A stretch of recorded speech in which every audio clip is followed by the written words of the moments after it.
The tragic death of American freelance journalist James Foley, it has shocked the nation and the world. Foley, he went missing in Syria for more than a year. And last month, the gruesome video of him being beheaded by ISIS militants, it surfaced online. Wednesday night, we brought you the story of one local soldier who knew Foley very well. He shares his story with our reporter, Christine Persichetti. He said, "I'll be back in a few months. It's all going to be fine." And just like that, Cintron and Foley parted ways. Foley leaving with a helmet lent to him by Cintron, and Cintron with the uncertainty of when they would meet again. Foley was headed to the small villages of Syria, wanting to capture the sometimes unattainable pockets where everyday people were victims of conflict. And Cintron knew that, but he also knew the risk behind it. But in November of 2012, Foley disappeared. His whereabouts, his fate, unknown. For more than a year, it was like this. Cintron was in the dark, not knowing what could have possibly happened to his friend. But despite Foley's disappearance, Cintron trekked on, fulfilling the pact he and Foley made one day in the mountains of Afghanistan. Cintron began hiking the Appalachian Trail by himself in February of 2014.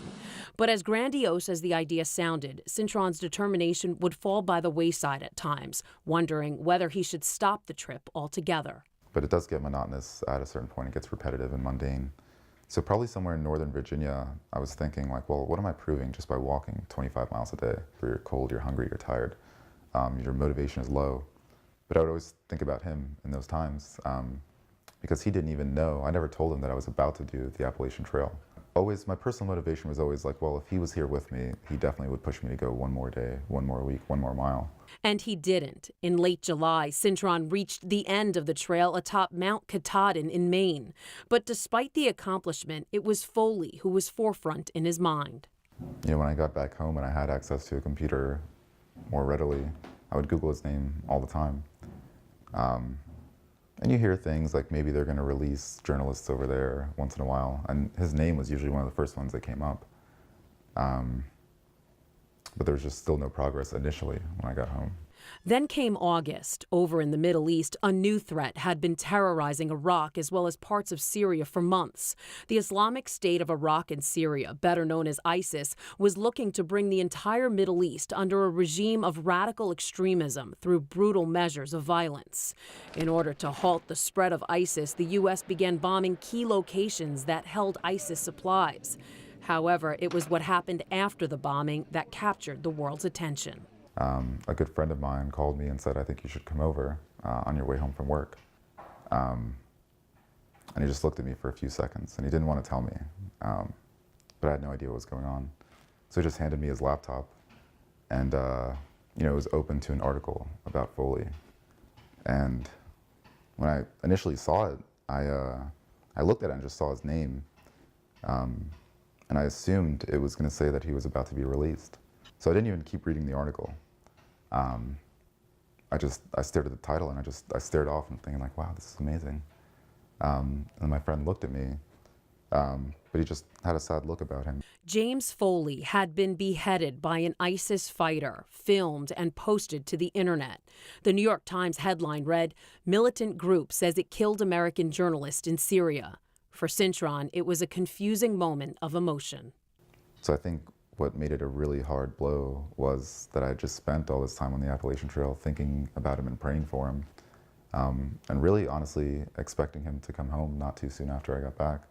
And then there was the image, a singular shot of Foley on his knees in an orange jumpsuit, his killer standing next to him with a knife. There's nothing behind them for miles, it's just pure desert.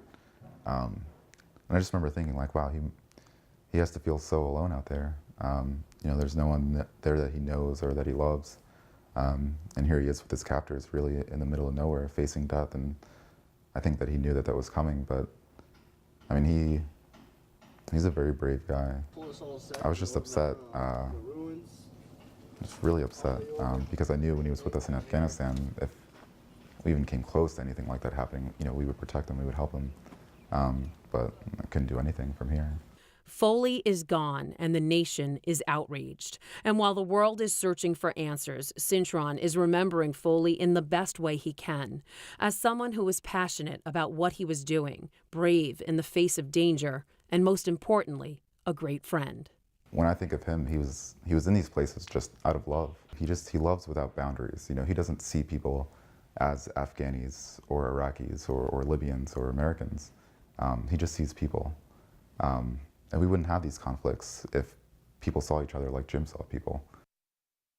Again, that was Christine Persichetti reporting. Cintron currently resides in the Bensonhurst section of Brooklyn and is working to become a Jesuit priest. Foley's parents, they have started a journalism scholarship at his alma mater at Marquette University. And if you'd like to help honor his memory, you can donate to the James W. Foley Legacy Fund. It is designed to support the protection of journalists, give educational opportunities to disadvantaged youth, and to help assist aspiring journalists. After the break, we will have a look at news making headlines in the Hudson Valley. Please stay with us.